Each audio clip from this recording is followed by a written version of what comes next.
is that dude right there? Like, if you'd have told me 20 years ago that my life would be like this, I'm not sure I would have believed you.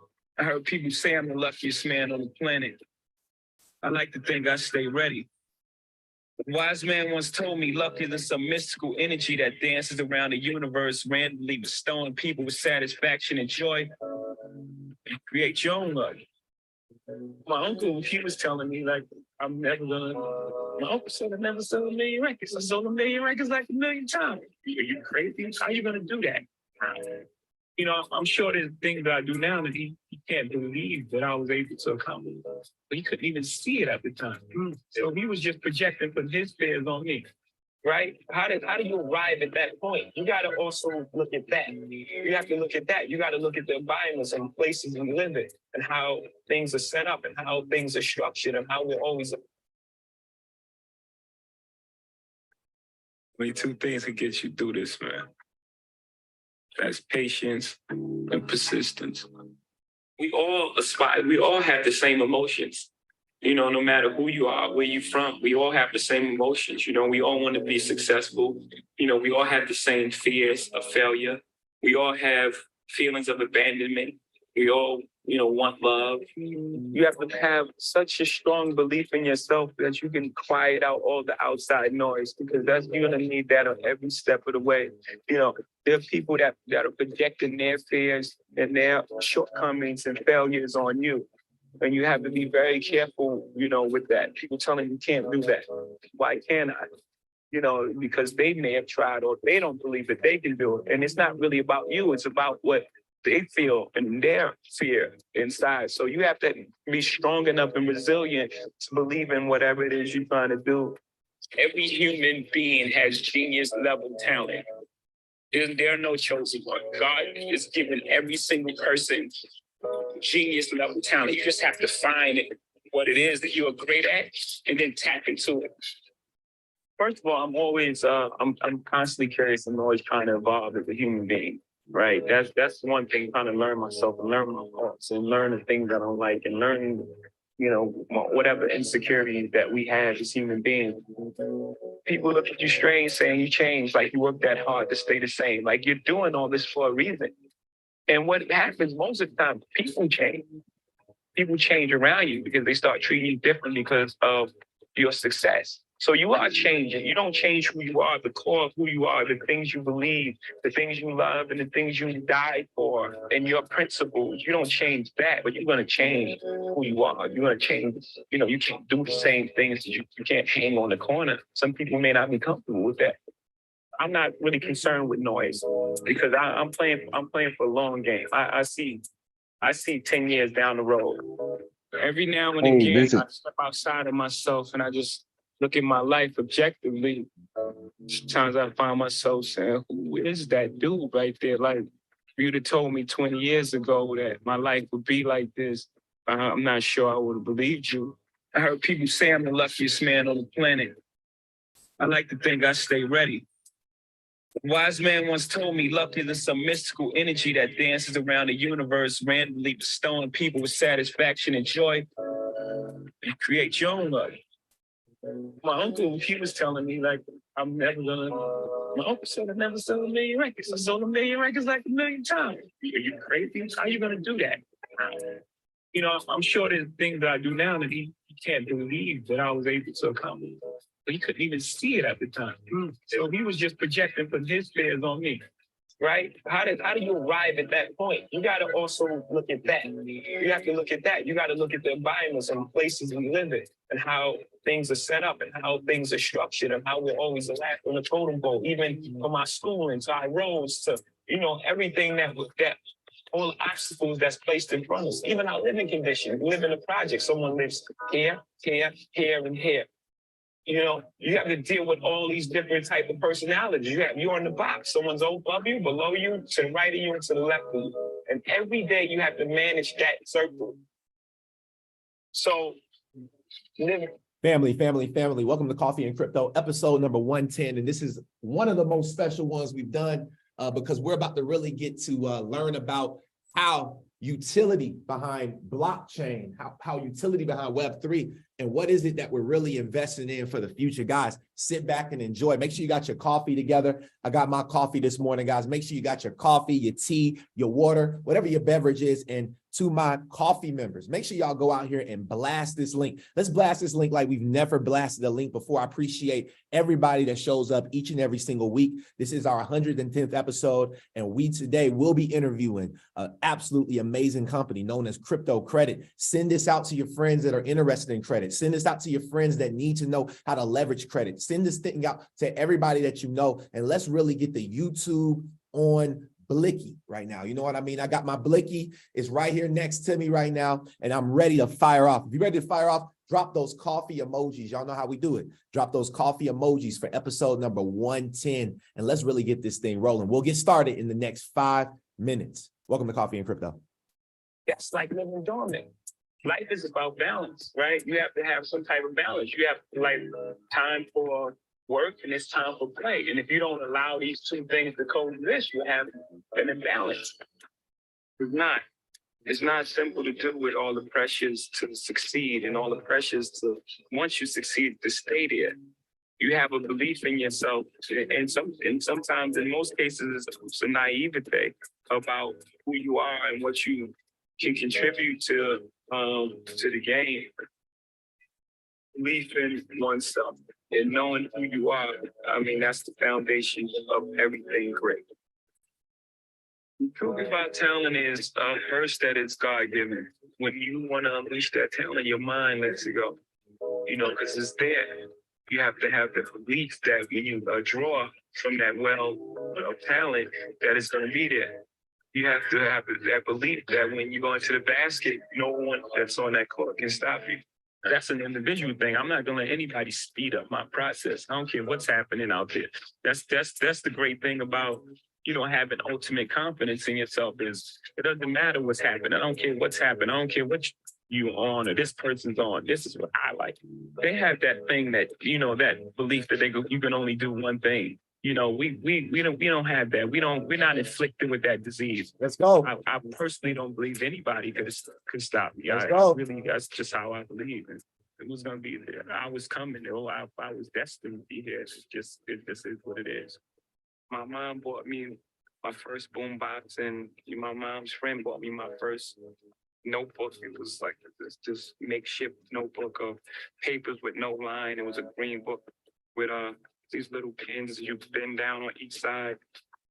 And when I first started making music, that's when I first realized that, you know, I was tapping into an emotion, and I knew there was small pockets of people all across the country that I spoke to directly, but I didn't have the vehicle to get to them. You know, I didn't have a record label at the time, so I tried to get a record deal, and I couldn't get a record deal. The record company would be my bridge to them, and they didn't give me that bridge. So it was a very important part of my career that we didn't give up right there, that belief in myself and belief that I had something to offer. So we built our own bridge, and, you know, I started my own record company.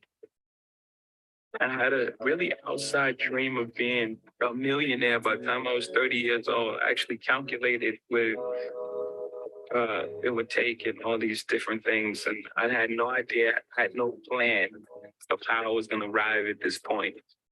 Hey, we need to push this call. Literally, we need to push this call right now. I need you guys. We got like 2 to 3 more minutes to push this call out. I need all of my faithful coffee drinkers to go out there and just get annoying with it real quick. Let's light it up. Let's light it on fire, because today is not an episode, guys. We got the biggest news in crypto that's happening right now. Let's not even forget about that. The Hinman emails just dropped. We finna leak it all, and we finna expose the SEC. And then right after that, we're going straight into an interview that I've been waiting to do since I was in Austin, Texas. I mean, we did it before, but it's time to do it again. Guys, Krypto Kredit is in the building. Light it up with some coffee. Go and drop this link everywhere. I'm talking about in the nerds. I'm talking about to your mentor. I'm talking about to your mentee. Send it to whoever you can send it to. This is not the call to miss.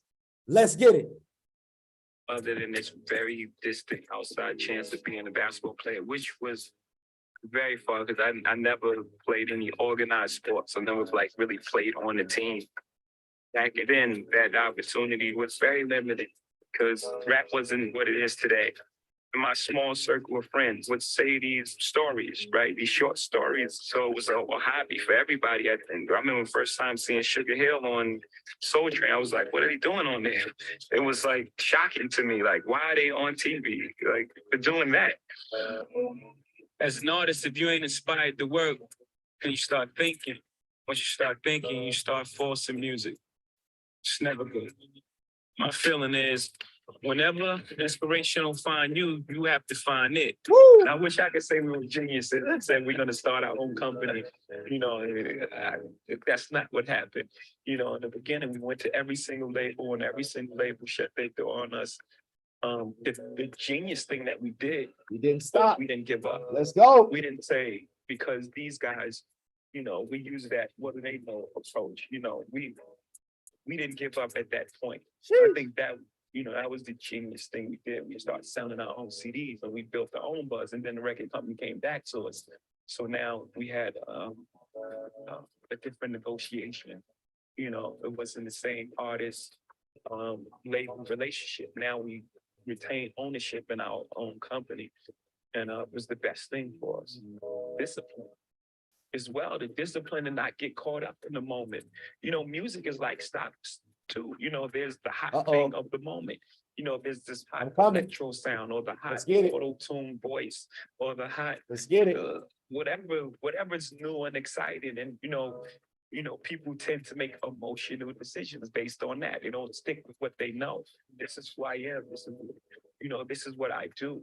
And then they, you know, jump on this next hot thing, and you know, it's not for you.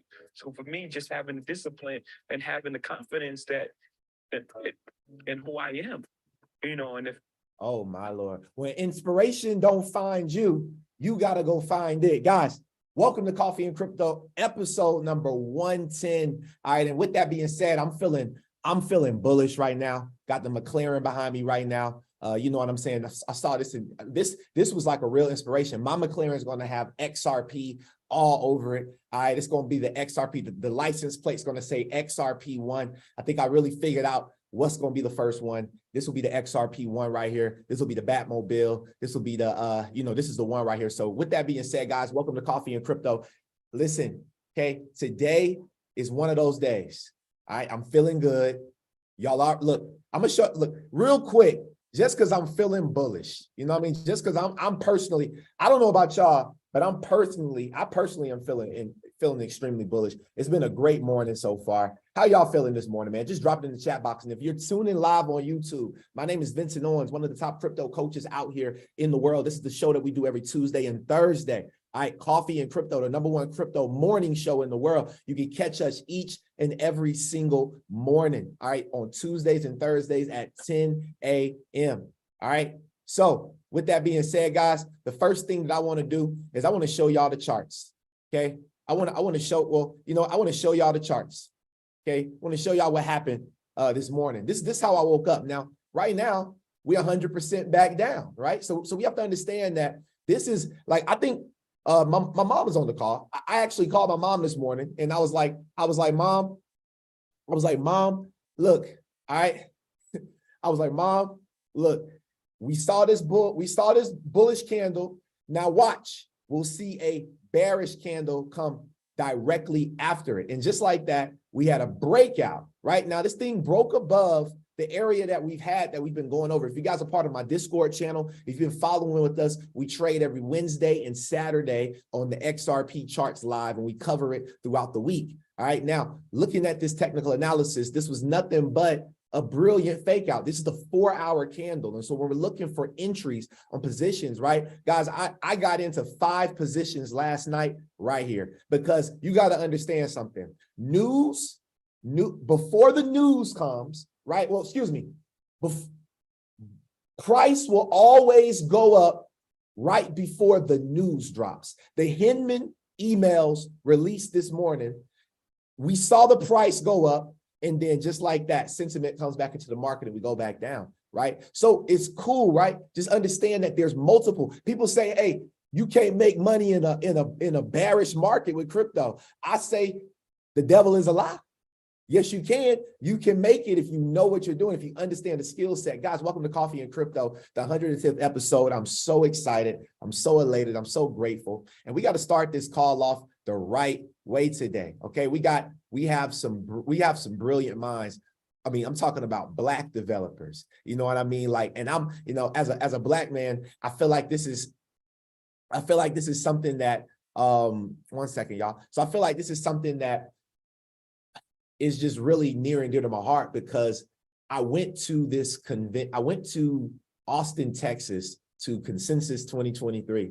And I went out there with a purpose. One of my purposes was to talk about coffee and crypto, get some great interviews on here, right? Some up and coming companies. But then my second thing for me was to be able to meet Black developers, people who I know I can work with, people who went to HBCUs, people who, graduated from, higher education degrees the same way that I did, because I have a master's in public health, and that's my background, right? I was going into medical school. That was the focus for me. And just seeing that these guys are on some doctoral level stuff, building out different things, is just absolutely incredible. And they're becoming masters in their craft as well. And so there's a lot of projects that I would like to start tokenizing, building on the blockchain, going from real estate and different things. And so just having these guys right here sitting next to me right now is just absolutely incredible, guys. So I'm really excited about the day. Light it up on fire. Send this link out to as many people as you can. Again, guys, if you're live on YouTube, make sure you smash that like button. I'm watching. Smash the like button. Press that subscribe button. Make sure you guys tap in with me. All right. And before we get into this awesome, amazing interview that we have set up for you all today, all right, there's some things that we have to talk about and cover right before. Okay. So the very first thing is I want to pop it off just like this right here. All right. We're coming in hot. Fox Business. This right here is Tim Draper. Y'all already know, a $1 billion man right here. You know what I mean? Venture capitalist. And so we really get to see how with crypto companies going offshores. We know Brad Garlinghouse, the CEO of Ripple, said that if there was a developer that was under the age of 30 years old, a young developer that was wondering where should they build their next Web3 technology, where should they take their talents, he said, overseas. All right. So with that being said, let's listen to Tim Draper. It's exclusive billionaire venture capital royalty Draper Associates founder Tim Draper.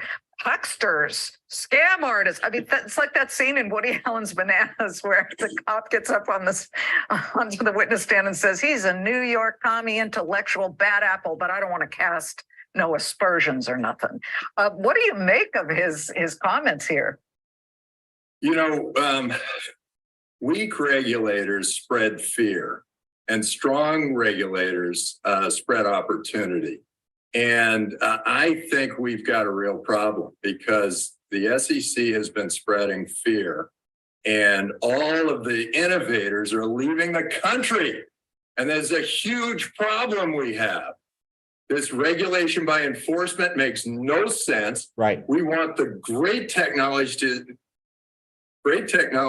to stay in the US. Yes. And they're all going to Dubai and Singapore and Northern Europe and South America and all over the world. And that they're all saying, oh, it's all about the Howey test. The Howey test was 80 years ago, and it has no relevance to crypto. I think crypto needs to be regulated in a new way from a new group. Straight like that. All right. Now, that's Tim Draper. All right. Also coming in live right now today, Warren Davidson. If you guys don't know who Warren Davidson is, okay. This gentleman right here. Okay. But he said today, I filed the SEC Stabilization Act to restructure the SEC government and fire Gary Gensler. We need to get this man up out of here right now, right? Because the thing is, we're going to look up, and technology moves faster than all of us, right? That's for doggone sure. All right. So we need to make sure that we're going into an election. We need to make sure that we really vet out who it is that we're putting into these positions to make sure they're not just leveraging the name of crypto, okay, in order to be able to push their agenda so that they can get into office and then not hold their word. Be very careful of the wolf in sheep clothing. Now, I got this quick video right here. So today, if you all didn't know, the Hinman emails came out. Okay, it's been 5 years since Bill Hinman, okay, gave his legendary, infamous speech through the SEC's lawsuit against Ripple, okay, and 7 court orders. Listen to this video right here. On June 14th, 2018, then SEC Director of Corporation Finance William Hinman gave a high-profile speech where he declared that a token is not a security when it becomes, quote, sufficiently decentralized.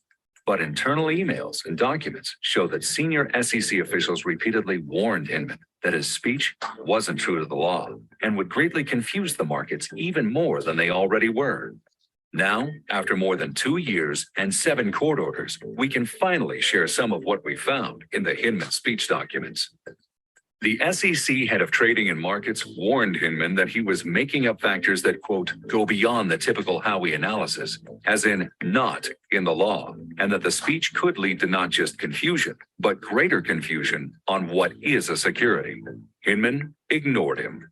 If the network on which the token or coin is to function is sufficiently decentralized, and the purchasers no longer have a reasonable expectation that a person or a group is going to carry out essential managerial or entrepreneurial efforts, those assets might not represent an investment contract.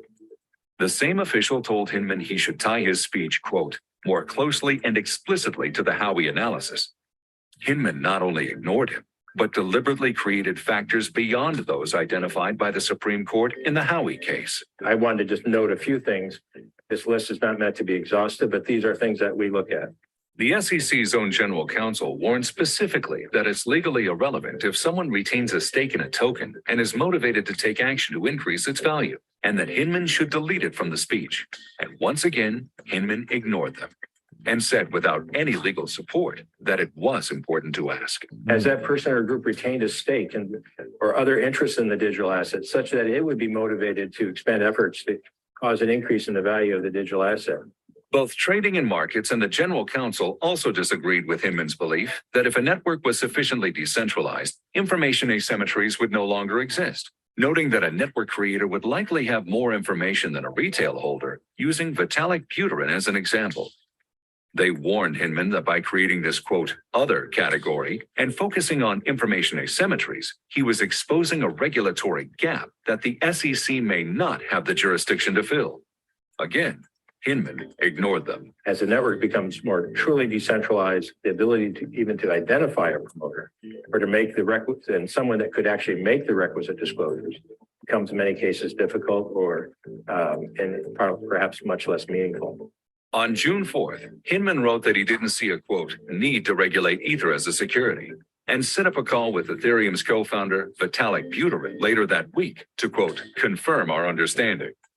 On June 11th, the SEC's own general counsel advised against including any direct statement about Ether in the speech because it would be difficult for the SEC to, quote, take a different position on Ether in the future. The next day, Trading and Markets wrote that the statements about Ether were, quote, likely to create more confusion. Hinman ignored all of them and decided to make headlines, picking winners and losers instead. Moreover, putting aside the fundraising that accompanied the creation of Ether, based on my understanding of the present state of Ether, the Ethereum network, its decentralized structure, we believe current offers and sales of Ether are not securities transactions. The emails show that Hinman knew he wasn't following the law. He knew he was making things up, and he knew that his speech would result in greater confusion in an already confused market. But Hinman went ahead with the speech anyway, and the SEC, despite knowing all this, touted the speech repeatedly. The SEC chairman himself pointed market participants to the speech. Bill Hinman recently outlined the approach we take to evaluate whether a digital asset is a security. And I encourage you to take a look at Bill's speech, which is available on our website. The SEC knew the speech didn't follow the law. The SEC knew the speech would create greater confusion, and the SEC knew Hinman was making things up. So why is the Hinman speech still on the SEC's website? Wow. Why was it ever allowed to be given at all? Wow. And why has the SEC pushed a policy of regulation by enforcement? falsely insisting the rules are clear. Wow. Wow. Can somebody say wow backwards? I love that. I love that saying. Can somebody say wow backwards? Now, this was from Stuart Alderati. Now, who is Stuart? He's the chief legal officer over at Ripple, right? Over 35 years legal experience. So this guy, has put this video together. And so we could follow his thread, right? But we do have an interview today, and I want to make sure we leave enough time for that. If you're inside of our Discord group, I will be dropping this is the official draft. You can find this online. However, this is a Dropbox. A matter of fact, I'm just going to drop it inside the chat for y'all right now.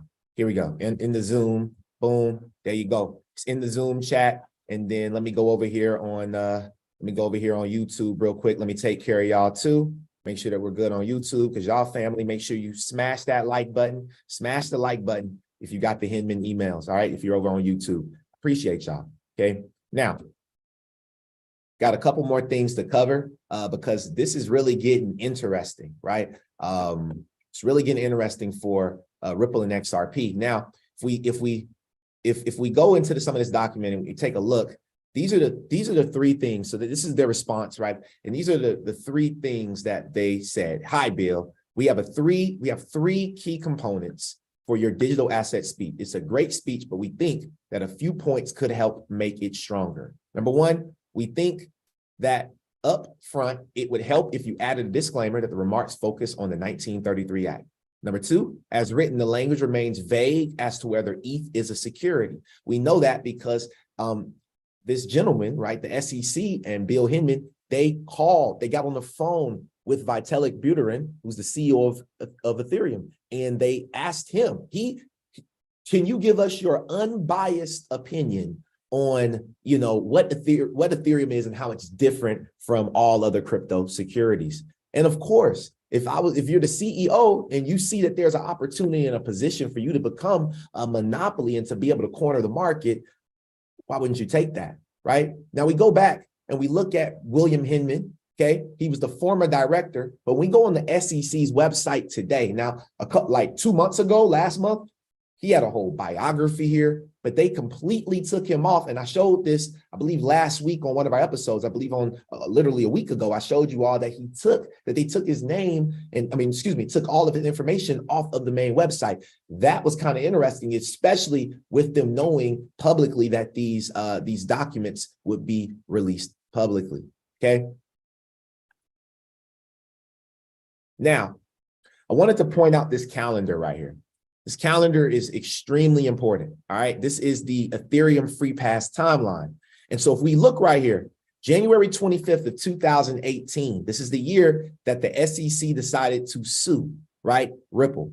Jay Clayton, this wasn't the year, 2018 was not the year, 2020 was the year. But 2018, Jay Clayton had a meeting with Andreessen Horowitz, right? Which we know is a huge supporter of crypto, right? And venture capitalists. At this meeting, Clayton appoints Chris Dixon to get industry players together, request a memo detailing a framework, right?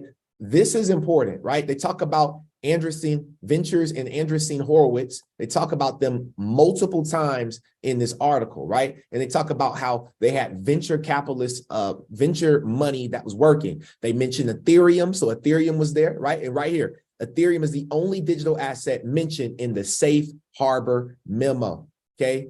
This is the only asset that was mentioned in the safe harbor memo, okay? They had a memo that was with the venture capital working group. So they were getting Ethereum funded. You want to know why Ethereum's market cap is so big? You want to know why Bitcoin? Because we dropped the video before here, right? The Department of Defense, I believe it was, excuse me if I'm wrong, but I believe it was Department of Defense. They went and they actually met with the creators of Bitcoin, Satoshi Nakamoto. They said that they met with them. So it was multiple, it's either people or it's multiple companies that are put together. I'm about to break this down, why this is important, because the SEC is now suing Coinbase. The SEC is now suing Binance. People are trying to figure out, what do I do next? The SEC is suing everybody, but Ripple's been in the case for 2.5 years, and it's about to end while everybody else's case is going to begin. And the SEC can continue to push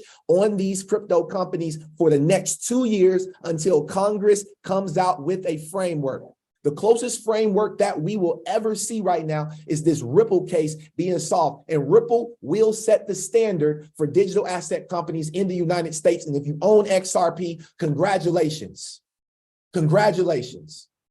Andreessen Horowitz to open its first international office in London. Did you understand what the guy in the beginning said, Tim Draper, when we showed the video? He said that companies are leaving the US. Now you have one of the largest venture capitalist companies in the world that was working with the SEC, but the SEC has now turned their back on the industry. And so now we have billions of dollars that's walking away from the United States. The move by Andreessen comes at the time when the US SEC sues, and they sues Coinbase and Binance, right?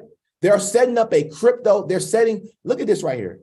We will set up its first international office in London at a time when US regulators have increased scrutiny of cryptocurrency. The London office, set to open later this year, will work with universities in the UK and support the development of blockchain technologies and startups. Why is that technology, why is that money not here in the US to help us, to fund what we're doing? We're pushing. So understand that the reason why I wanted to talk about this, and yeah, I can talk about a lot of stuff, guys, but now we got to get to this interview. And the reason why I wanted to talk about this before the interview is because the company that we're about to interview right now is a company called Krypto Kredit, and they're trying their best to stay here on land. But I believe we had a conversation, and everybody in this space is starting to look toward other places. Vincent Owens, I'm thinking about leaving the US, going somewhere else for 2-3 years, right? I've talked to my mom, I've talked to my friend. This is something that I've done it before, and I will do it again. I've done it before, and I will do it again. You got to realize that we are moving into a time right now where developers, they feel people want to be first in this industry. Because if you ain't first, you last. Ricky Bobby, right? If you ain't first, you last. So if you want to be first, you got to go to a place. You got to be put into an environment. And a mentor talk about a belief system. You have to be in the environment to be able to believe, right? I got this McLaren behind me because I believe that I will wrap it with XRP. I believe that because this is what's about to happen, guys. We're about to see the largest transfer of wealth. And even if, and I broke it down, and I'm getting ready to bring, guys, y'all can come on up. But look, all right, even if 50 million people became millionaires tomorrow, do you understand that those people, that money will end up in the same hands that it came from? Why? Because people do not have financial literacy. People don't, they want to hop on the next best coin. They want to do this, they want to do that. But guess what? They don't have the literacy to match it. Can I get an amen? You know what I mean?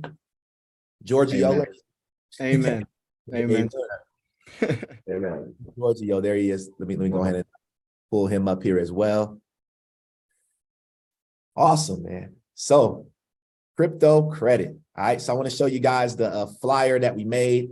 We'll show you guys the flyer that we have for Krypto Kredit. If you're here for Krypto Kredit, light it up. YouTube, go crazy right now. All right. And if you're seeing this later, this is history in the making right here, right? When we're talking about tokenization, we're talking about the future, talking about blockchain, we're talking about real world assets, real world use cases. These guys right here are making it happen, right? This is not a joke right now. Krypto Kredit, live interview here on Coffee and Crypto. You've seen it here first. Join the future of finance, earn credit on chain for your everyday transactions. I want to say welcome to my brothers. And I believe it is, and make sure that I say it right. I know my brother Matthew, we got my brother Giorgio, and then it's Elo, right?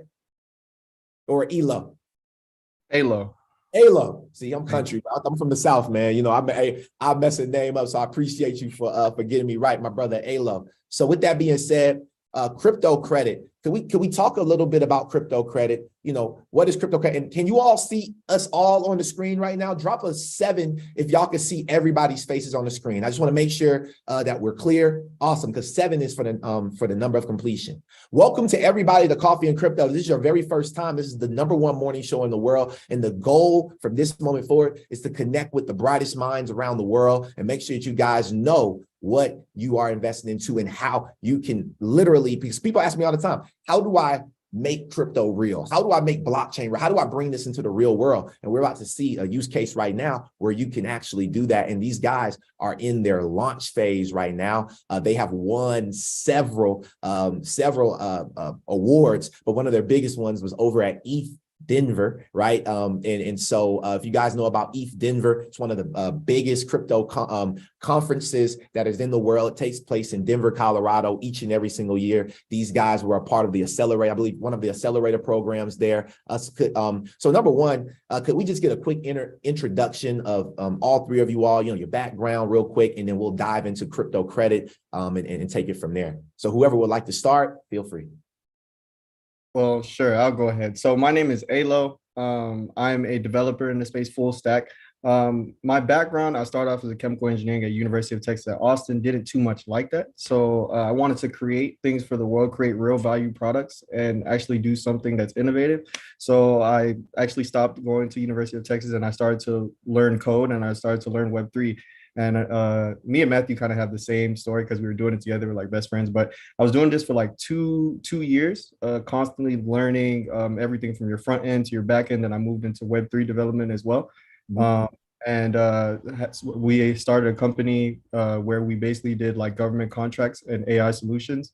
And that's where we met Giorgio at a Web3 meetup, and things went on from there. So that's just a little bit about me. Awesome. Yeah, and to keep it a little bit brief, Alo's pretty much said my background as well.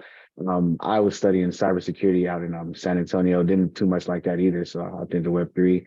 You know, learned about the freedoms of financial monetary services, and I just really wanted to provide for people in a way in which I wanted to be significant and not really too much worry about my own success.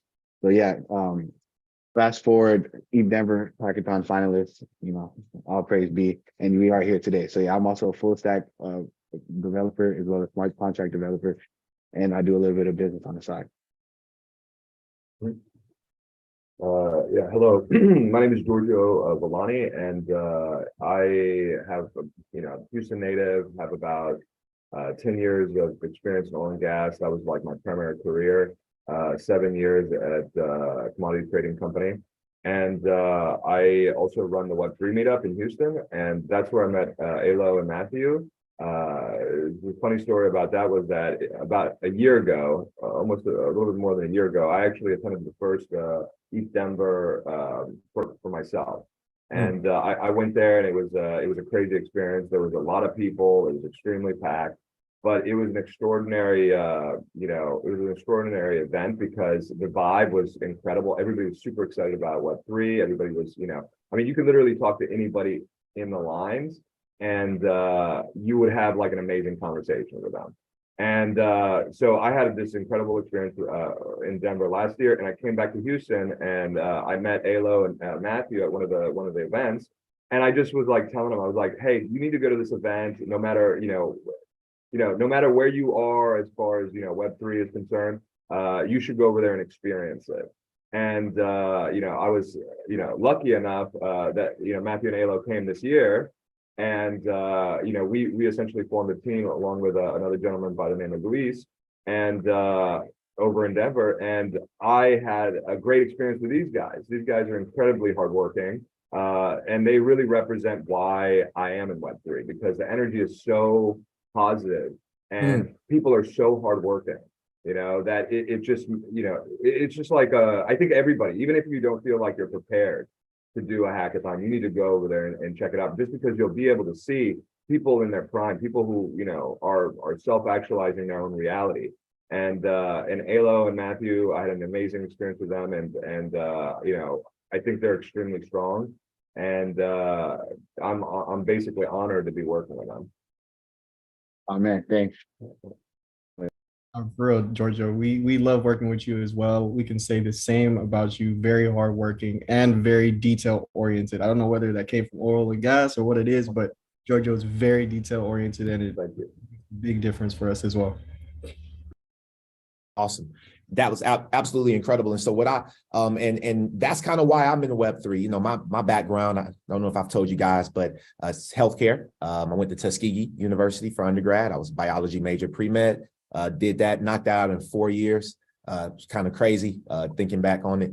Then, you know, went to Meharry Medical College in Nashville, Tennessee, where I got my master's of public health. And then I went up to medical school, tried to, you know, get into medical school up in Ohio. Had a lot of issues with standardized tests. Like, you know, standardized tests is just, you know how that is, man. So that's how you're defined in that space. And so instead of me trying to chase a test, I said, you know what, I'm going to go and become an entrepreneur.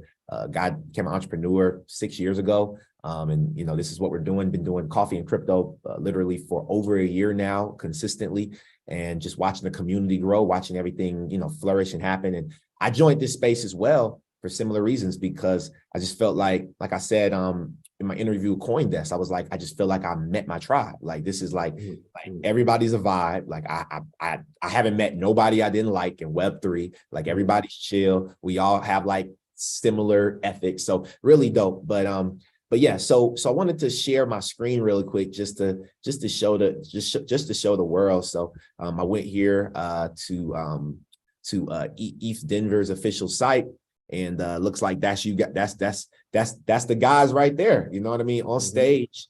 You know, right here. So absolutely incredible. I won't miss ETH Denver next time. Hopefully, you know, I'll be able to go with y'all or something like that.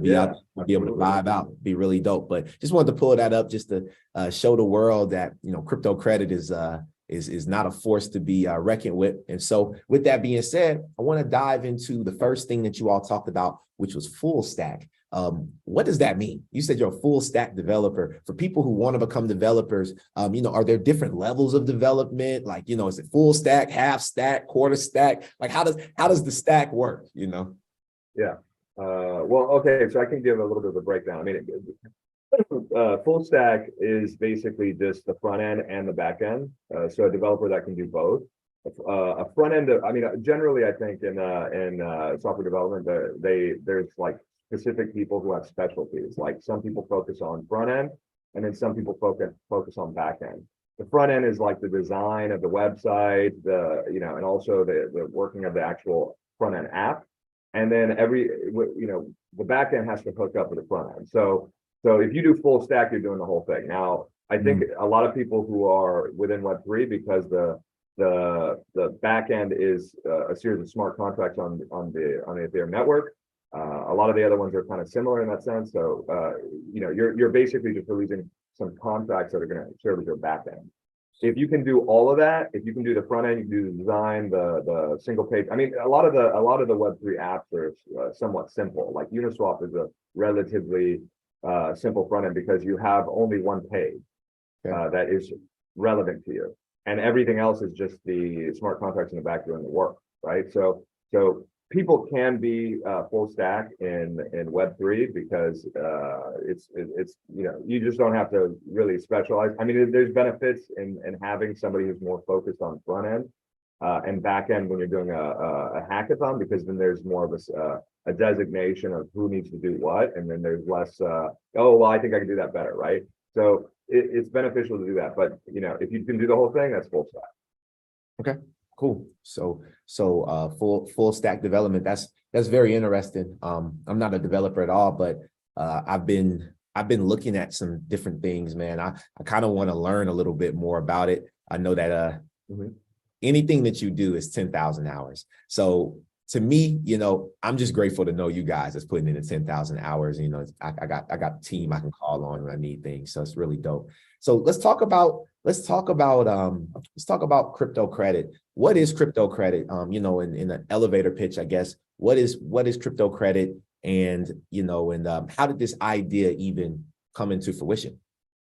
Well, I will touch on what crypto credit is. I think Giorgio should talk about the idea piece because he started off with the idea. But basically what crypto credit is in a nutshell is we're taking everyday off-chain transactions on chain. So we're basically taking your everyday cash payments that you do normally.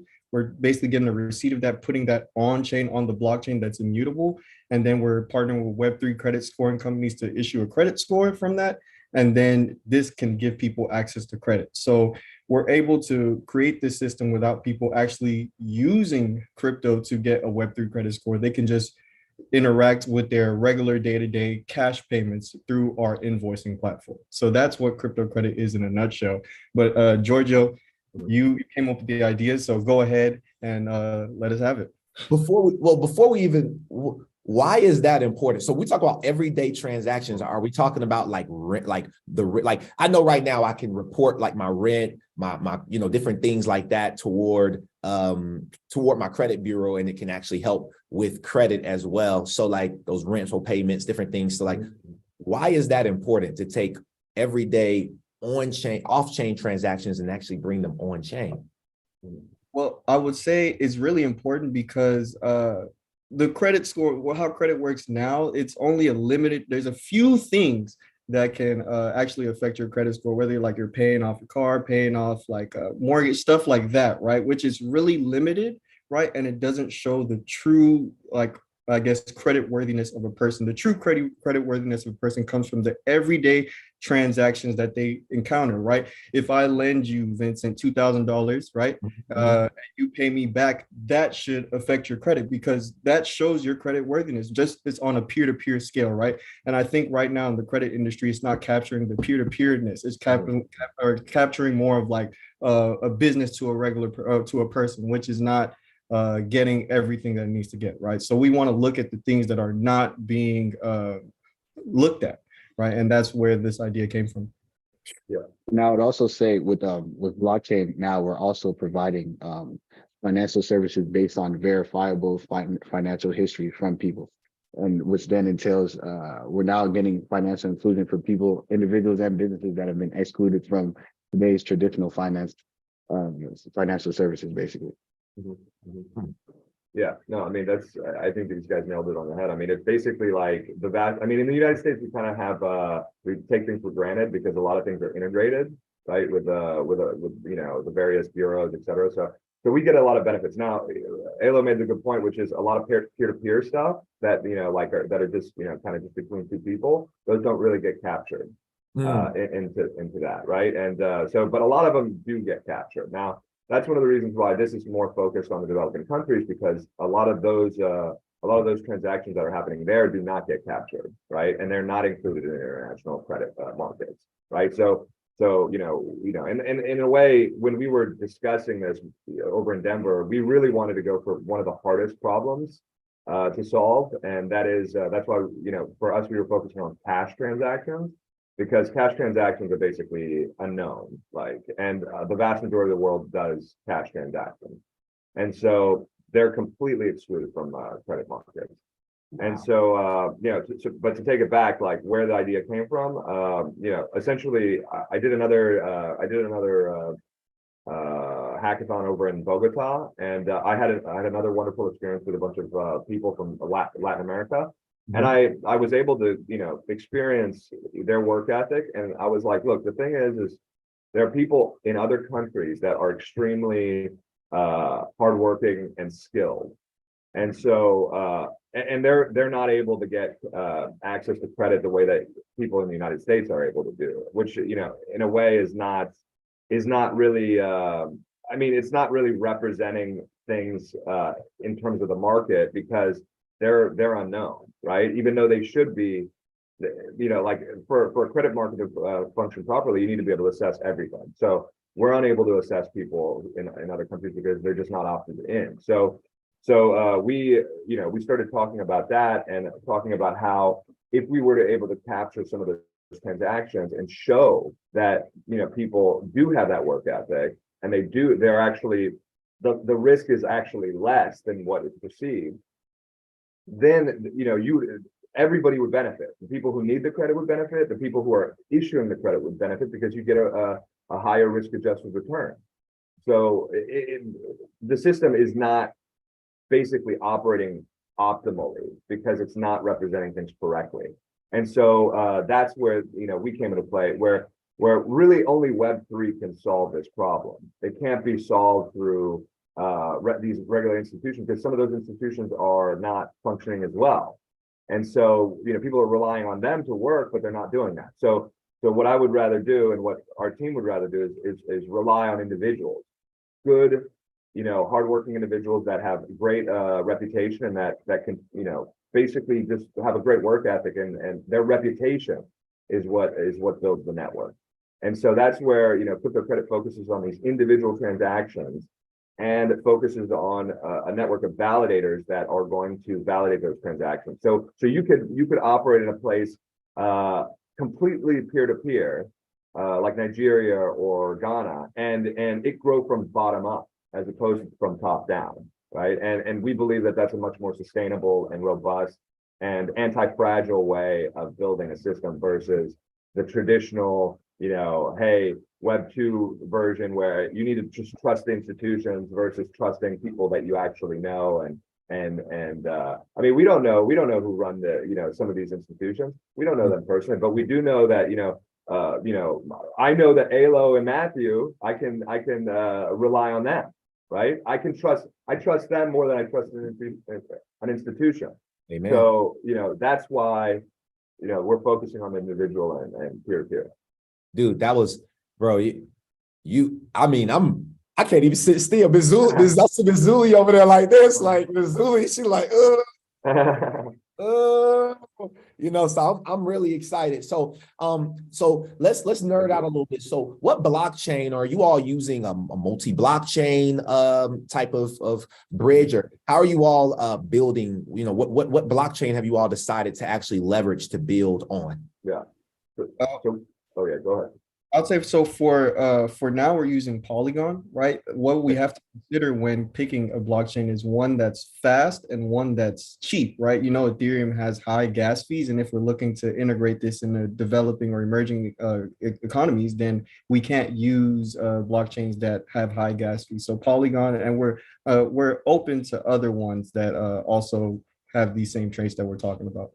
Awesome. Any EVM compatible chain we can deploy. But we have to support the chain that we're on. So we want to pick, Polygon is very strong in that.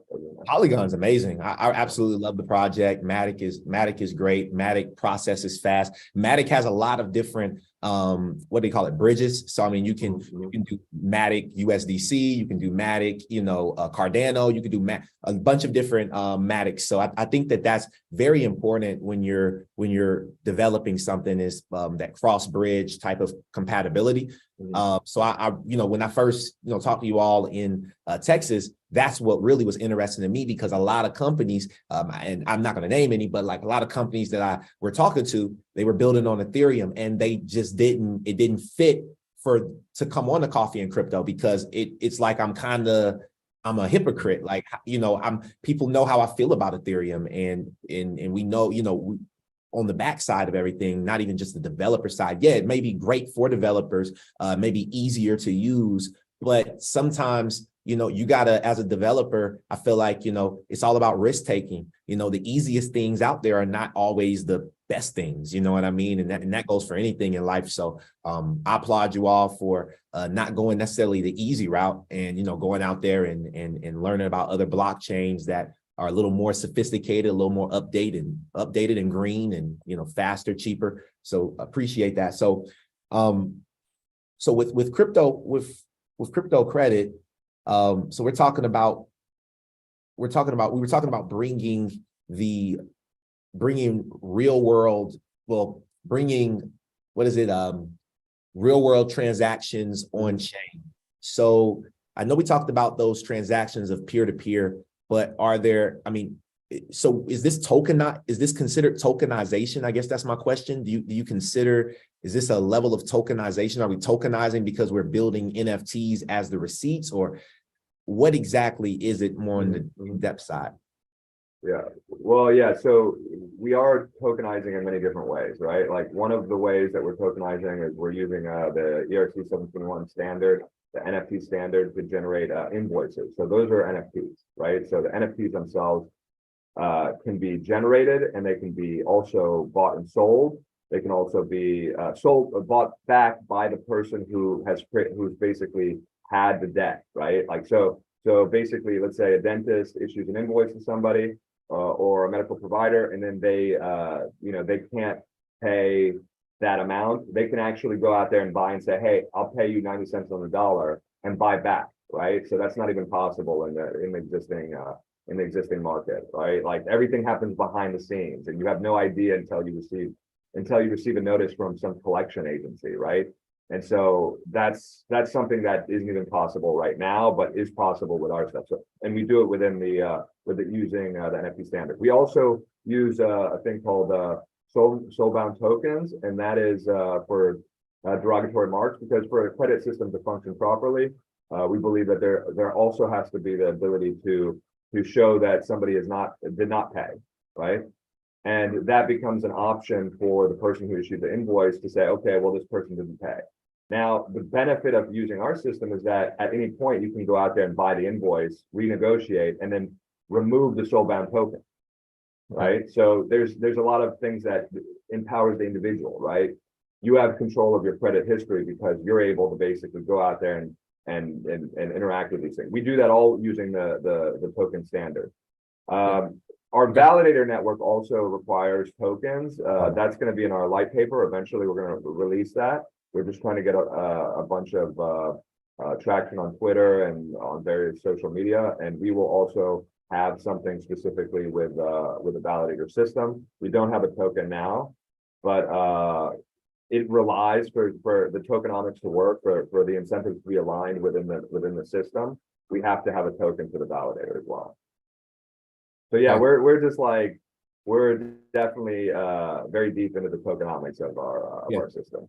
Yeah, I can tell. And so has the delay of that token being launched in due to kind of the scrutiny going on with the SEC? Is that a big reason, or you guys just are not there yet in regards to because I know you all are still in beta and you guys go mainnet soon, which I want to talk about, or mainnet in the future soon. So but does the SEC and that scrutiny kind of make a lot of people that have a great tokenomics ecosystem afraid to actually build a token because of the SEC, or is it just not ready?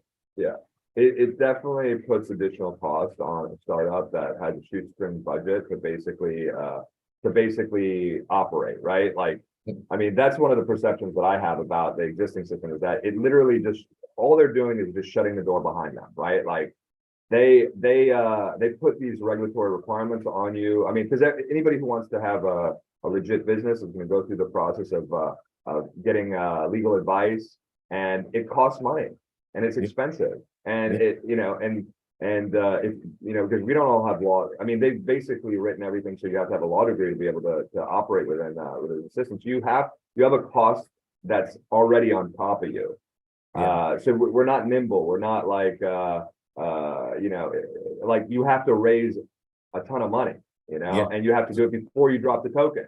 So, that's, it does put things, it does put pressure on startups and people who are connected, people who have, various, people who have this intergenerational wealth. It's easier for them because they have the money, right? As opposed to, people who might have a really good idea, but, so, my perception is that everything that is happening, even though, you say, hey, we're doing it because we want to protect people. In reality, all it's doing is just putting more and more burden on a startup. And it's making it harder to start up. Way harder. Yeah. So, yeah, I mean, it's not a great, and then you said, hey, it's better to incorporate in another country. That might even be the case, like, you can start up in another country and, you don't have to, raise $1 million to get all the legal stuff done. Yeah. Yeah. And that's not even including the cost of the company. Yeah, exactly. Yeah. So no, I completely get it. And that's why I wanted to ask that question, because I really want for entrepreneurs that are breaking into this space to really see that this is what's going on. You know what I mean? Like the it's not as easy to go into the SEC and register as they say that it is. And it's also not cost effective to do it. And so these are the complaints. And so I really believe that Web3 is really about collaboration. It's really about partnership, you know, the spirit of the space. And so I feel like once we get this clarity over the next 2 years, I mean, there'll be so many partnerships because, I mean, crypto credit, think about it. Like who wouldn't need this? You know, this is real deal stuff. And I was thinking about, man, I loaned somebody $500 and I ain't got my $500 back. I'm thinking about that person. And if I had crypto credit on my side, I'd have been all right now. You know what I mean? Yeah. You know? Well, you'd be able to say, hey, look, I'm going to issue a derogatory mark, and it's going to show up on the credit, and Yeah. you can get, I mean, obviously, people who want to take advantage of the system, they don't want to have that. But if my experience is that when you deal with people who are hardworking, they want that because they know that they're going to perform. And somebody run me my money in the chat box real quick. Run me my money. Like, I need that. I need crypto credit right now. I need that. I also say another reason why I'm very excited for our project here is because of people I meet. I meet a lot of people that have so many great ideas, but it's that startup capital that they're missing. You know, so many entrepreneurs that I meet. So having something like this, a way to, acquire credit, microloans to be able to start your business, like basically provide for your own self and not have to worry about going to the banks or anything like that. All you have to do is come to Krypto Kredit and we'll get you sorted out. These type of things, I'm really excited to see what the technology would do for people on their day-to-day. My man said microloans. Hey, imagine if somebody wanted to get $10,000 and then you didn't have to give them the full 10,000 because you could use micropayments through Ripple's technology. And now everybody, it could be a bunch of us that give them $1. You know what I mean? Everybody give them $1 and we make money off that. That's what we talk about with micro, like, dang, crypto credit.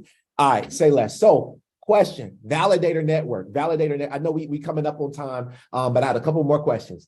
The validator network. So when I look at other networks like VeChain or Hedera Hashgraph, whatever, they have validators.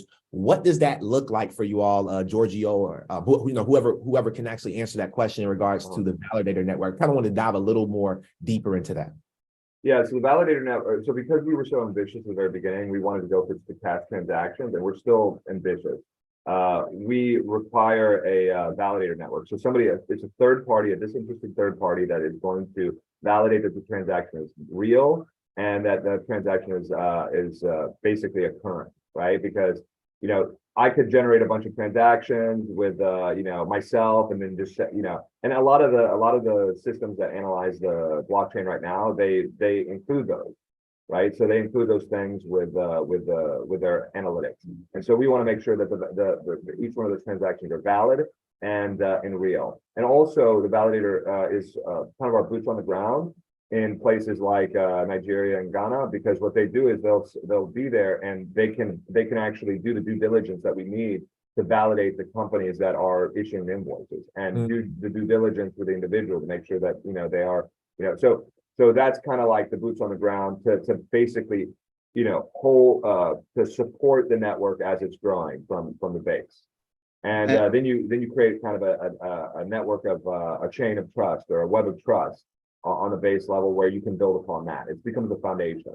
And the validator, to make sure that the validator is acting appropriately, then he has to stake 10 to 100x of whatever the daily transactions are. So we have like a requirement that they have to abide by. And if it's ever identified that they're doing something incorrectly, then we slash their bond, just like the Ethereum network, just like any of the other validator networks.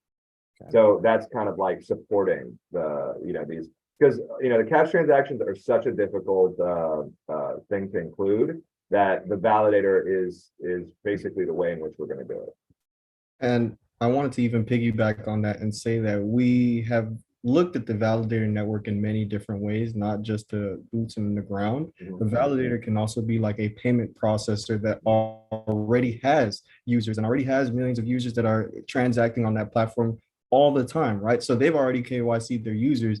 We integrate an app like Krypto Kredit into the payment processor, and we're now able to just take all those transactions that are happening on that platform and put it on the blockchain, right? That's one way. Another way, which is really ambitious, what we thought is like an ATM, right? To where someone can basically just withdraw the cash from an ATM, like someone basically uses the ATM and then puts like the person's wallet address, then they go to that ATM and then they withdraw the cash from the ATM. The ATM can serve as a validator too. So it's we've looked at different systems for validator in our project as well. I'm messed up over here, guys. My mind running all types of places.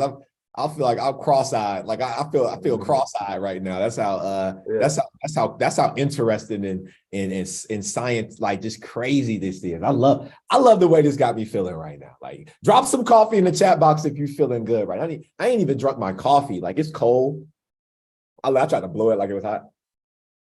I drank all my coffee right just, I was like drinking it all just to get energized at the beginning. Man, my coffee, man, I came in with the energy. My XRP was my coffee this morning. Man. So, Nice. you know what I mean? But with that being said, all right. So I got one more question. Then do y'all have time for a couple questions for Q&A or I know that I don't want to take too, okay, perfect. So when does the app come out? That's what the world wants to know. When do we get the Krypto Kredit app? Or, you know, is there a timeline on that? And then how does that actually work and translate? The data isn't so much as important to me. I want to know how will it work in relevance to me as a consumer utilizing this app. So we're targeting fourth quarter to get the beta out so people can start using it and start, you know, being a part of the beta testers. Yeah, we did some refactoring. Currently, we're in the process of raising a little bit of money and applying for various accelerators locally. And so we, you know, that's kind of our loose timeline at this point. Okay. Understood. And with the actual, I appreciate that. Because I know a lot of people are excited to get into the beta. Be the first, you know, be the first to try this out, especially the coffee and crypto community. Drop some coffee in the chat box if you're gonna be a part of the beta. You know what I mean? Just go ahead and drop some coffee.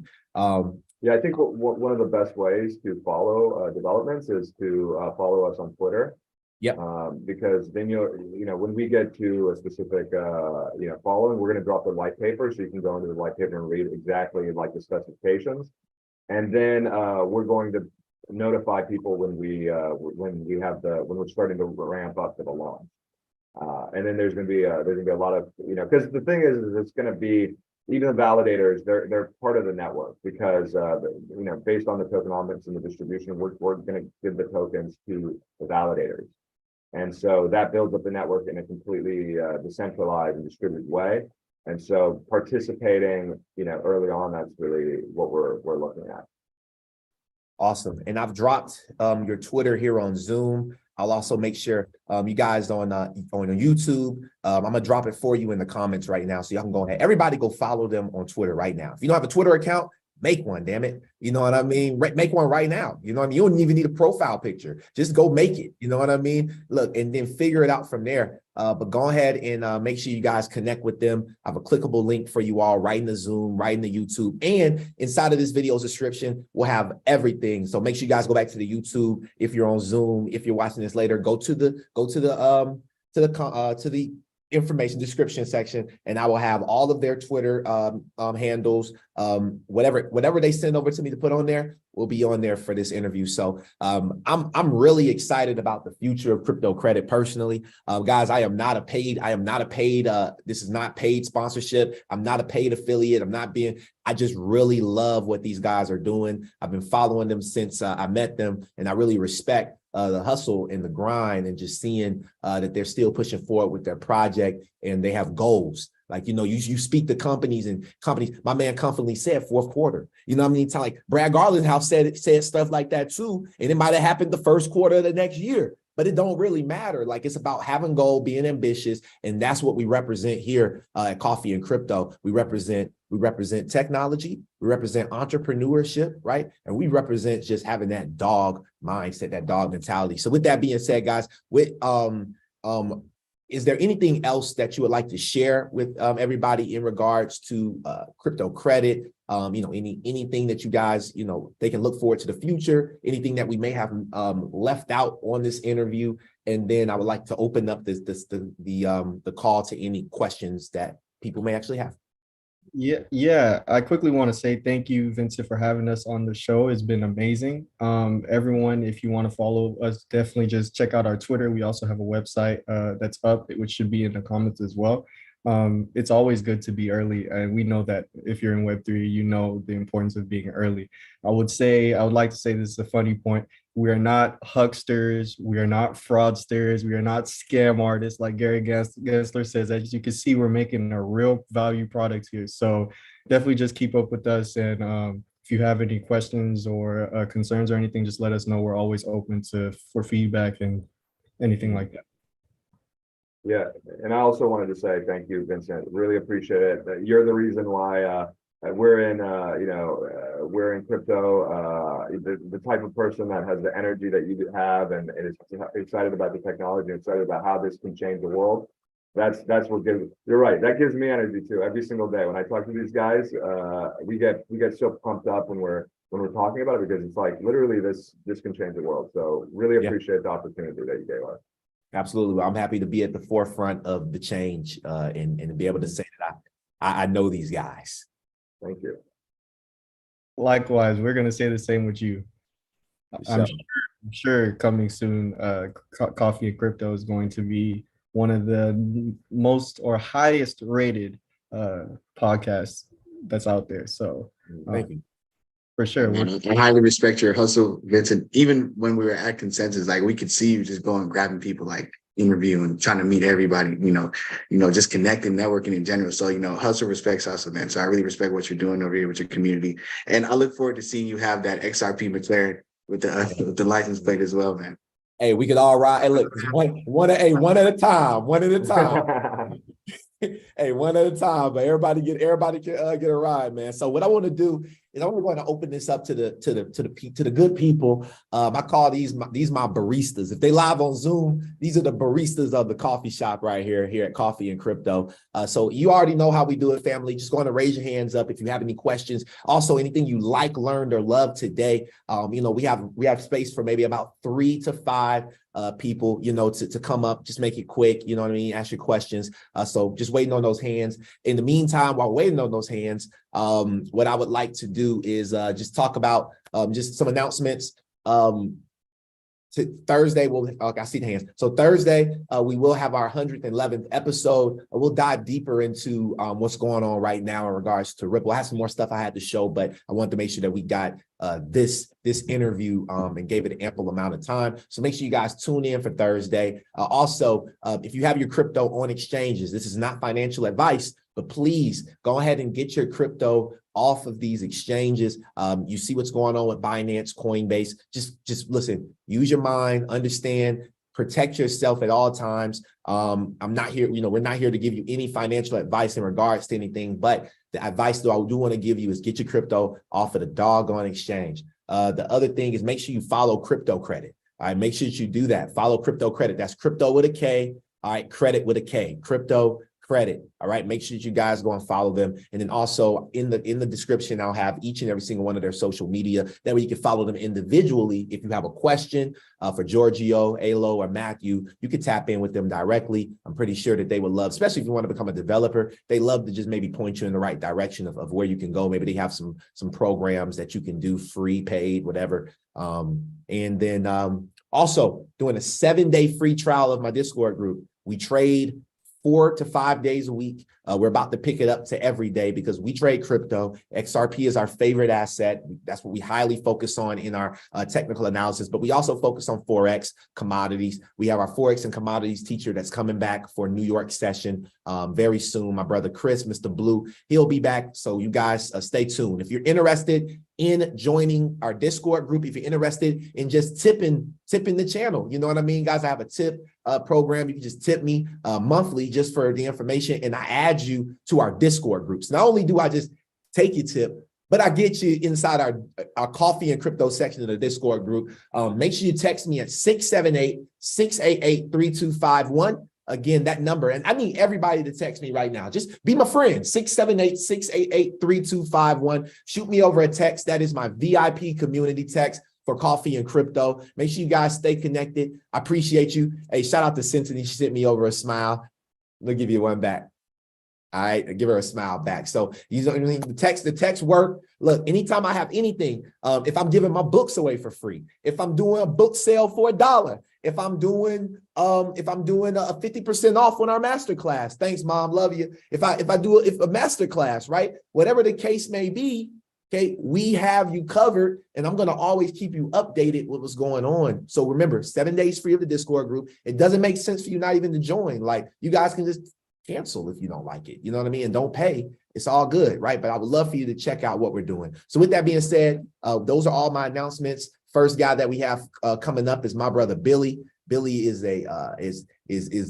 Billy's that guy. Billy is definitely that guy. He's somebody that's a self-taught crypto gazillionaire, and he's the right way out in Mississippi. Yep. The old guy in the group. I'll tell you what. I see Mo. Mo is in this class thinking, man, look at these guys. Matthew, Elo, and Georgia, welcome to the Crypto Coffee Newscast broadcast. I know Mo's thinking about how to make money with y'all, for y'all, to y'all. Look, we're talking about that Discord class. We need a class on how to do Discord, not be in Discord. We need a class on how to even do Discord. I'm 62 to learn Discord and Telegram. I tell my friends Telegram, they go, what? Discord? I don't know none of this stuff. So here I am learning about crypto, learning about how to stake it, how to buy it, where to hold it, how to keep it, how to put it on a wallet. I'm learning all of that, which I know some of it. Now the credit thing, man, everybody, and you talking about overseas and the unbanked and you know, I heard all that. I'll have to go back and listen to it again to catch all that, you know, to retain all that. But y'all, you know, the synchrony, is that the word? The synchronicity between Vince and us. We need people like y'all, because y'all is a Mississippi word, by the way. It's a loving word. We need y'all helping and teaching and encouraging. We'll be sure that we do the same thing in helping you with your endeavors. So I look forward to anything I can learn, pick up. Now, what I do, I have a filter. Vince teaches until he gets blue in the face with me, and then I go to Mo and he simplifies it. So that's my go-to process here. So I'll make sure I learn all about y'all, and welcome again to Coffee and Crypto. I look forward to seeing y'all again. Thank you so much, William. Really appreciate it. We also have y'all in Texas. Yeah. That's Craw, by the way, not William. William's my mama name. Crawbilly is my fun name. Crawbilly. Nice. Yeah. Crawbillionaire. Yeah, Crawbillionaire. Crawbillionaire. I like that one. I love crawfish too. Yes, sir. Every time the season comes around, I'm just like, all right, we gotta go get some crawfish. Hey, I'm sorry, Elo. Go ahead. I love crawfish as well, but yeah, you go ahead, continue. I have a 13-year-old crawfish business here in town, and I completely missed the season and focused on crypto. I didn't cook one sack of crawfish for anybody but my family. I'm the crawfish guy in my community, and I've missed the whole season learning crypto, being on the calls, doing the one-on-ones and the master classes, and clicking on the buttons, and losing and winning and whatnot. Completely missed it. So and I'm proud of myself. Yeah. Well, I bet you have some big crawfish right now. We're gonna have some next year. Yeah, we're gonna have some next year for sure. Cool. Very nice to meet you. Nice. Likewise. Nice meeting you. Likewise. Thank you, Billy. Appreciate you for coming up. And remember, guys, don't be shy, man. These guys, I promise you, it would make them feel good. Y'all know how I tell you, I be on here demanding. I need 3-4 people. I'm telling you, just raise your hands. It's no pressure though, no pressure. But raise your hand if you got anything. We'd love to hear from you. Any feedback that you'd like to give these guys, any questions, I'm sure it would be appreciated, and just help them in their business of what they're doing in their growth. But while we're waiting, we got Mo Crypto. coming on up. What up, Mo? Yo, yo, yo, it's Mo Crypto. You know, we want to thank the VO for the dope info. You know what I'm saying, that we had today, man. He always putting it together for us, man. I just wanted to get on here and say I love you, man. I definitely love the show and what you're doing with it. And, you know, as a lifelong learner, I'm always, you know, committed to constantly learning and growing. So that's a daily thing for me. So I definitely appreciate, you know, what you guys are putting on here. And Krypto Kredit, that's phenomenal. You know, the idea behind it is definitely dope. And like Billy said, I'm definitely trying to find a way that I can get in there and capitalize and monetize it myself. Because, you know, I'm all about the business side of stuff. So I might be tapping in with you guys. Definitely appreciate the love, you know, I'm seeing in the chat as well. But yeah, definitely keep doing what you're doing, Vince, man. You're doing a great job out here. You're definitely keeping us motivated. I hope you guys caught them pips. You know what I'm saying? I caught the whole bag, and I caught the bag on the way down. Yep. And I'm in the, you know what I'm saying? I'm waiting for the entry right now. Because we right down at the field zone. We about to get ready to go up. We finna go back up for another ride. I mean, it ain't nothing to it. So yeah, no, I definitely appreciate you, Mo. All right, man. Have a good one. Good to see you. Nice meeting you, Mo. And yeah, just hit us up where we're open to talking with you and seeing what we can do. I appreciate you. I made it hit you for some plays, Mo. Let's get it. Awesome. Give me 1 second, Charles. I messed up. I made a little mistake. Here we go. Boom. Let me get right. Boom. And then one final one. Boom. All right. Now we're back.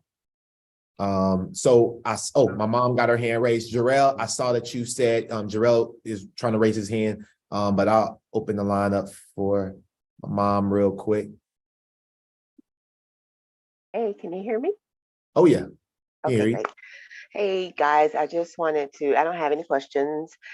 Just wanted to say thank you for coming on, and we appreciate that. It's a great show and I love the whole community. Just wanted to say that today and bless everyone.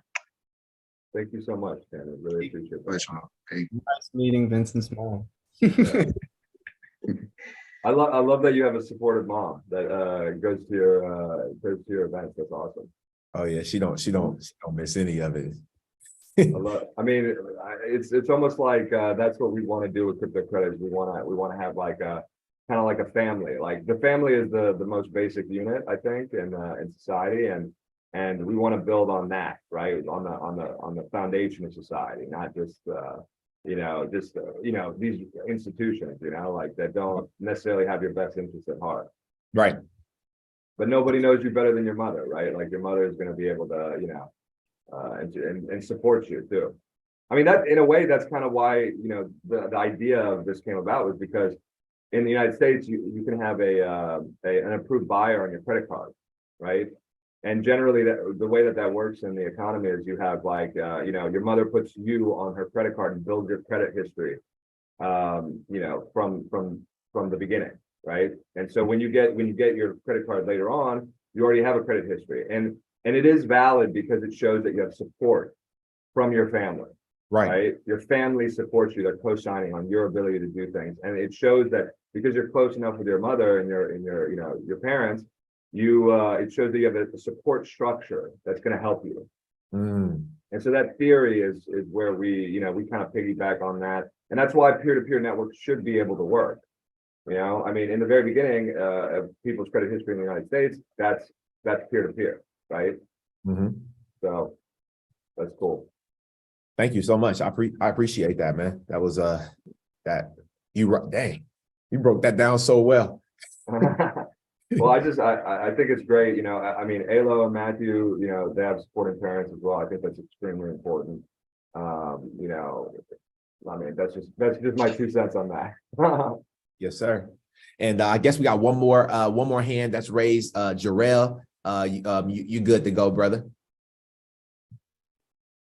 Hey, what's going on, everybody? You guys are definitely speaking up. Man, y'all speaking my language, and I just with what he just said. So, like 2017, I had a thought to, okay, how can I empower my people to be able to get more wealth?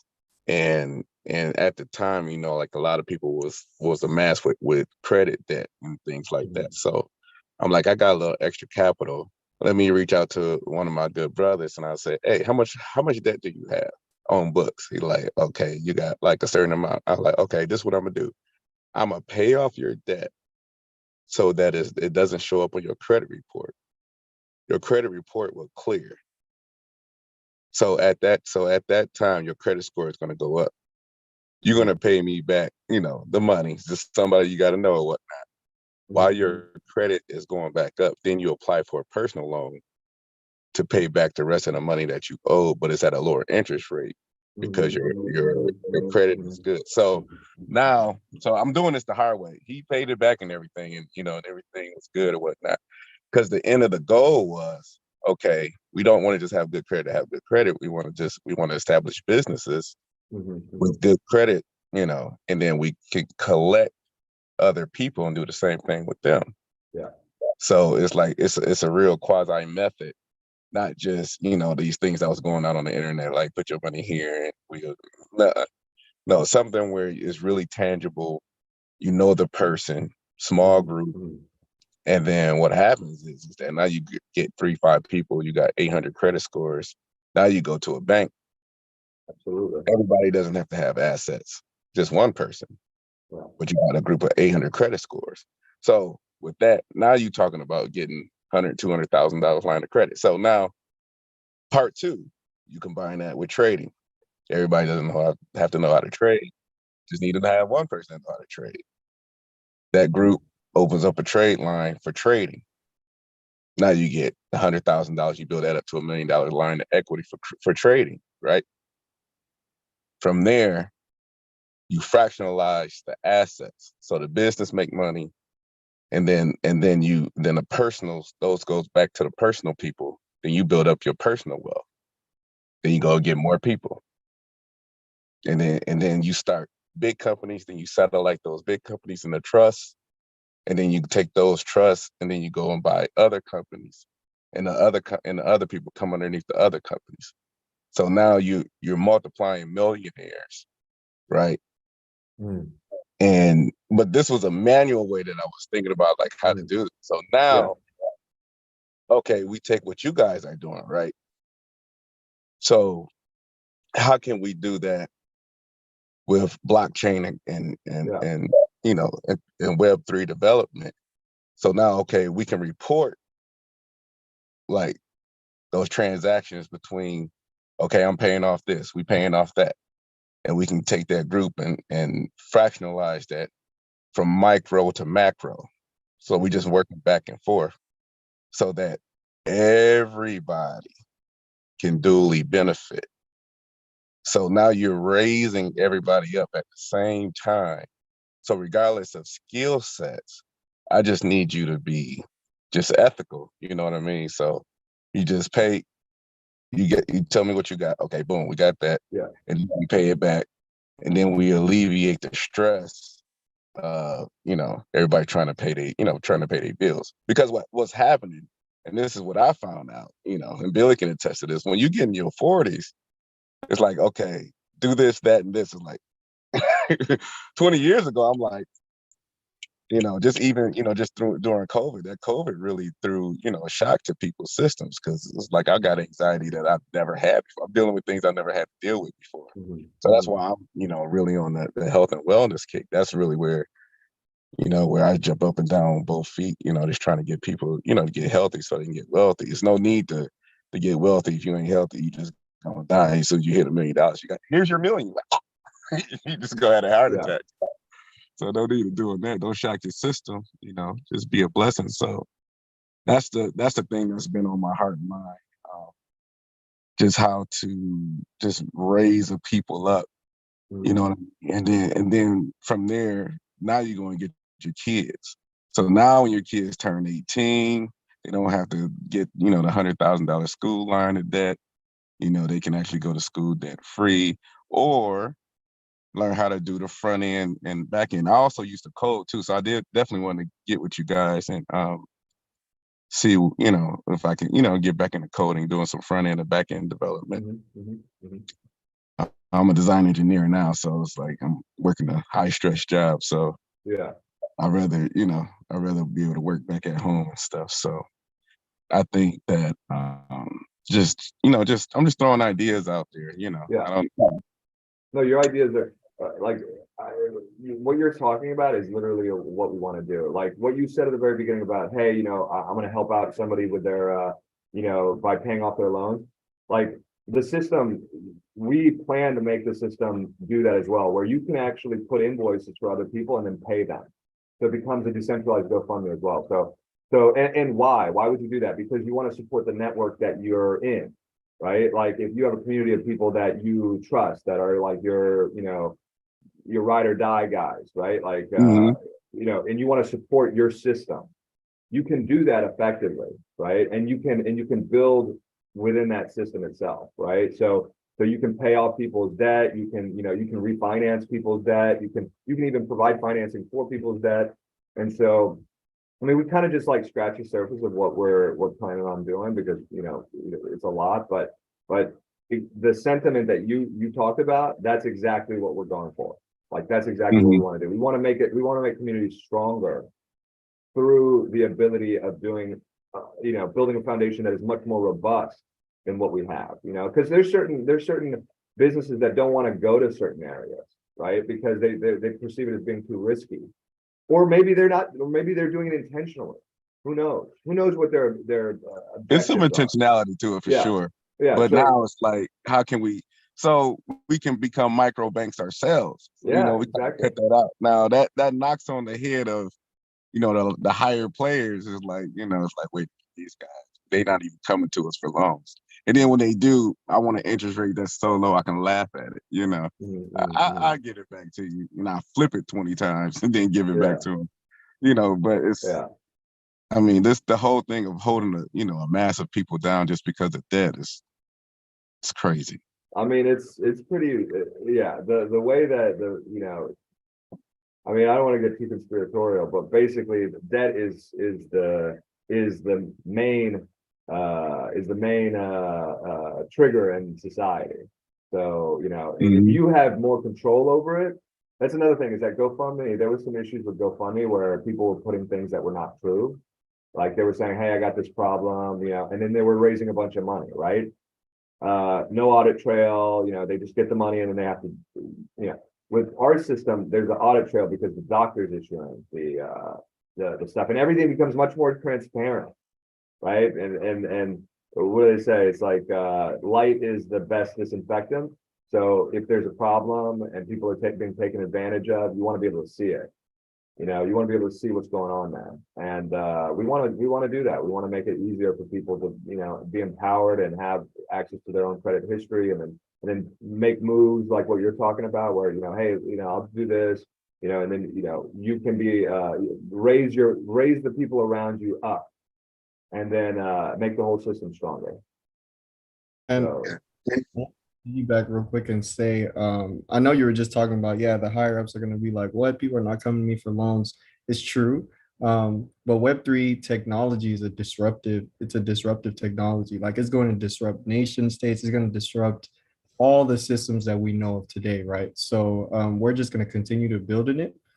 You have people like Coinbase already fighting on our behalf, right? So we're going to keep building, creating, and see where all this stuff goes. But ultimately, you do know that this is disruptive technology and it's going to change a lot of things. I agree. And also, it's not necessarily a bad thing for everybody. It's just being renegotiated, right? It's all just a renegotiation where the individual is empowered and it's not as one-sided, right? Like, it's just, this shouldn't be, I mean, there are companies that are Web2 companies that could just convert into being Web3 companies, but they have to put the focus on the individual. They have to empower the individual. If they don't do that, then they won't last. Like in this day and age, it's about the individual. It's about the individual being empowered. And that's why I'm excited about it, because I truly believe that this is going to become more, we're going to become more free because of the system. So, amazing. Thank you guys. Thank you so much for your comments. Any comments, suggestions, bro? Hit us up. We Yeah, respond. and also too, yeah, I know you want to get back into development, Jarrell. So yeah, definitely hit us up. We can send you over some resources too to get you started. What's your email? What's the email for people that may want to, like Jarrell and other people that may want to email you guys, whatever. I'll drop my personal We'll email. drop it in the chat right now. Yeah. Another great way to get in contact is if you follow us on Twitter. We'll follow you back, and then you can just send us direct messages, and we can provide you all the information. Okay. Yeah, I just followed you. Yeah. Okay. There it is. Awesome. And we got a lot of resources for, there's Speedrun Ethereum, there's like various other courses that are very concise and can explain to you exactly how to do each individual thing. So yeah, we know how to do that. There it is. Hey, awesome.